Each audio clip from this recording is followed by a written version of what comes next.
ഒരു വിവാദമാക്കേണ്ടത് ആവശ്യമില്ല. പക്ഷെ ചിലർക്കത് വിവാദമാക്കേണ്ടത് ആവശ്യമാണ്. ഇത് ഒരു താങ്കൾ ഇപ്പോൾ സൂചിപ്പിച്ചതുപോലെ ഉദ്ഘാടന ചടങ്ങിലല്ല, ഉദ്ഘാടനം കഴിഞ്ഞതിന് ശേഷം ആ ട്രെയിനിൽ യാത്ര ചെയ്യുന്ന സമയത്ത് ആ കുട്ടികൾ പാടിയ പാട്ടാണ്. ഉദ്ഘാടന ചടങ്ങിന്റെ ഭാഗമായിട്ട് അവിടെ ഇങ്ങനെ ഒരു പാട്ട് പാടിച്ചതോ ഗണഗീതം പാടിച്ചതോ അല്ലെങ്കിൽ വേറെ പാട്ട് പാടിച്ചതോ അല്ല. അത് ഉദ്ഘാടനം നടത്തിയതിനു ശേഷം അതിൽ വിദ്യാർത്ഥികൾ പല ആളുകൾ സ്കൂൾ വിദ്യാർത്ഥികൾ പല സമൂഹത്തിലെ പല ആളുകളെയും അതിൽ യാത്ര ചെയ്യാൻ ക്ഷണിച്ചിരുന്നു. ആ യാത്രയ്ക്കിടയിൽ അവരുടെ ഉല്ലാസത്തിന് വേണ്ടിയിട്ട് അവർ പാടിയൊരു പാട്ടാണ്, അവരുടെ താല്പര്യത്തിനനുസരിച്ച് പാട്ടാണ്. അതിൽ വിവാദമാക്കേണ്ട യാതൊരു കാര്യമില്ല.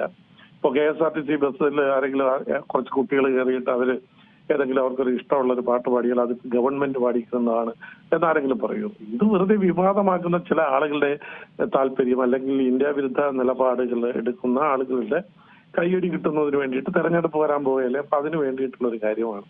അത്രേ ഉള്ളൂ, അല്ലാതെ ഇതിൽ ഒരു കാര്യമായി ഒന്നുമില്ല. ഇന്ന് വിദ്യാഭ്യാസ മന്ത്രി അന്വേഷണത്തിൽ വിട്ട് എന്തിന്റെ അടിസ്ഥാനത്തിലാണ് അന്വേഷണത്തിന്? ആർക്കെതിരെയാണ് അന്വേഷണം? ആർക്ക് മനസ്സിലാവില്ല എന്താണ് ആര് പാട്ട് പാടാൻ പാടില്ലെന്നോ അല്ലെങ്കിൽ ഇഷ്ടമുള്ള പാട്ട് പാടാൻ പാടില്ലെന്നോ എന്നാണ്. പിന്നെ ഏതെങ്കിലും പാട്ട് പാടി പൊതുസമൂഹത്തിൽ കൂടി വരുമ്പോ അല്ലെങ്കിൽ പൊതു പ്ലാറ്റ്ഫോമിൽ കൂടി വരുമ്പോ അത് സമൂഹ നന്മയ്ക്കെതിരാണ് അല്ലെങ്കിൽ സമൂഹത്തിന് അറപ്പുളവാക്കുന്നതാണ്, ഏതെങ്കിലും ഒരു പ്രത്യേക മതത്തിനെതിരാണ് അല്ലെങ്കിൽ ഒരു സമൂഹത്തിനെതിരാണ്, സമൂഹത്തിൽ കുത്തിത്തിരിപ്പുണ്ടാക്കാൻ വേണ്ടിയിട്ടാണ്, അങ്ങനെയാണെങ്കിൽ അതിനെക്കുറിച്ച് പരിശോധിക്കാം. ഇതോ ഈ പാട്ടിനകത്ത് എന്താണ് ദേശവിരുദ്ധമായിട്ടുള്ളത് അല്ലെങ്കിൽ പൊതുസമൂഹത്തിന് ഉൾക്കൊള്ളാൻ കഴിയാത്തത് അല്ലെങ്കിൽ ഏതെങ്കിലും മതത്തിനോ വിഭാഗത്തിനോ എതിരായിട്ടുള്ളത് അത് ചൂണ്ടിക്കാണിച്ചാൽ അതിനെക്കുറിച്ച് പറയാം. അല്ലാതെ ഇത് വിദ്യാർത്ഥികൾ ഇതൊന്നും പാടാൻ പാടില്ല, അവർക്കൊന്നും ദേശഭക്തി ഗാനം പാടാൻ പാടില്ല എന്ന് പറഞ്ഞിട്ട് കാര്യമില്ല. ഇപ്പൊ ഞാൻ ചോദിക്കട്ടെ, ട്രെയിനിൽ എത്രയോ യാത്ര ചെയ്യുമ്പോൾ ഞാൻ കഴിഞ്ഞ ദിവസം ഒരു ഇത് കണ്ട്, ഒരു ഇങ്ങനെ ട്രെയിൻ കോച്ചിനകത്ത് ഇങ്ങനെ ആളുകൾ വരിയായിട്ടിട്ട് നിസ്കരിക്കുന്നത്, ആളുകൾ യാത്ര ചെയ്യുന്ന ട്രെയിനിന്റെ പ്ലാറ്റ്ഫോം ഉപയോഗിക്കുന്നുണ്ട്, ഇതിനകത്ത് ഉപയോഗിക്കുന്നുണ്ട്, നിസ്കരിക്കുന്നുണ്ട്.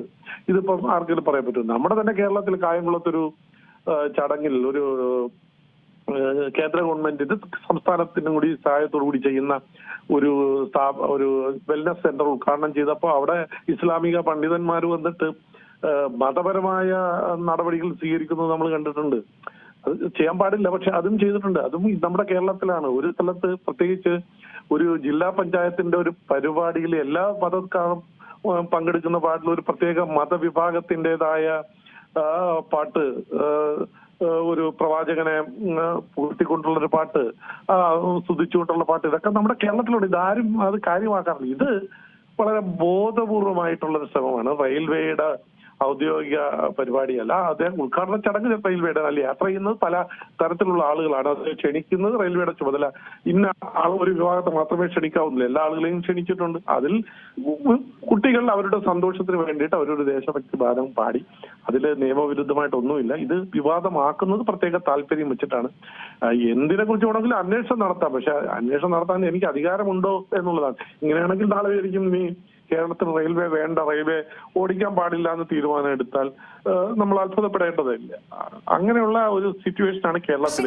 രേഖപ്പെടുത്തുകയാണ്. അത് ഒരു ചെറിയ രാഷ്ട്രീയമാണ്. കാരണം പ്രധാനമായിട്ടും കഴിഞ്ഞ പ്രാവശ്യങ്ങളിൽ ഈ മലപ്പുറത്തെ സ്കൂളിലൊക്കെ വിദ്യാർത്ഥികൾ അസംബ്ലിയിൽ ഗണഗീതം പാടിയത് വലിയ രീതിയിൽ ഒരു വിമർശനത്തിനൊക്കെ വഴിവെച്ചിരുന്നു. പക്ഷേ അത് പ്രധാനമായിട്ടും ഈ സൈബർ ഹാൻഡിലുകളിൽ അല്ലെങ്കിൽ പ്രധാനമായിട്ടും BJPയുടെ സൈബർ പേജുകളിലൊക്കെ തന്നെ ഇത് മറ്റു രീതികളിലാണ് പോകുന്നത്. അതാണ് പ്രധാന പ്രശ്നം. അല്ലാതെ കുട്ടികൾ പാട്ട് പാടിയതോ അല്ലെങ്കിൽ അതിലെ ലിറിക്സിലെ പ്രശ്നം അങ്ങനെ ഒരു കാര്യമല്ല. ദേശഭക്തി ഗാനമാണ്. BJPയുടെ സൈബർ ഹാൻഡ് അല്ലല്ലോ ഇത്. എതിർക്കുമ്പോ ഇതിൽ തെറ്റിദ്ധാരണ വരുത്താൻ വേണ്ടി ശ്രമിക്കുമ്പോൾ സ്വാഭാവികമായിട്ടും മറ്റൊരു മറ്റു രീതിയിലാണ് പോകുന്നത്. അതാണ് ഏറ്റവും വലിയ പ്രശ്നം. അതായത്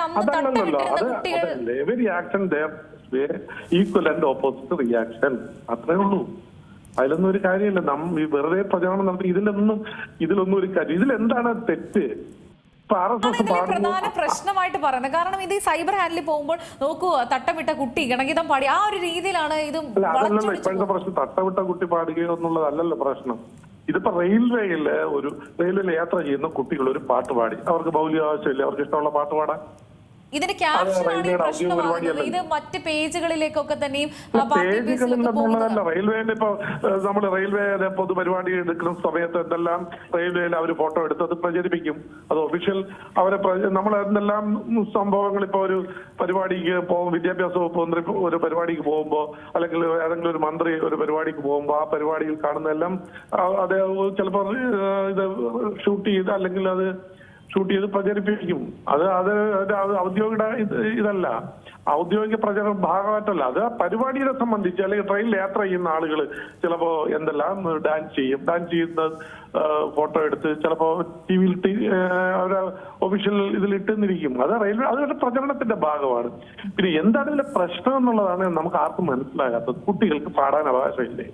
അപ്പൊ ഇന്ന പാട്ടേ പാടാവുള്ളെന്ന്, ഞങ്ങൾക്ക് ഇഷ്ടമുള്ളത് തിന്നണം, ഇഷ്ടമുള്ളത് ധരിക്കണം, ഇഷ്ടമുള്ളത് പറയണമെന്നൊക്കെ പറഞ്ഞുകൊണ്ടല്ലേ ഇവിടെ പ്രചരണം നടത്തുന്നത് കേരളത്തിൽ. അപ്പൊ കുട്ടികൾക്ക് ഇഷ്ടമുള്ളത് പാടി, അതിലെന്താ തെറ്റ്?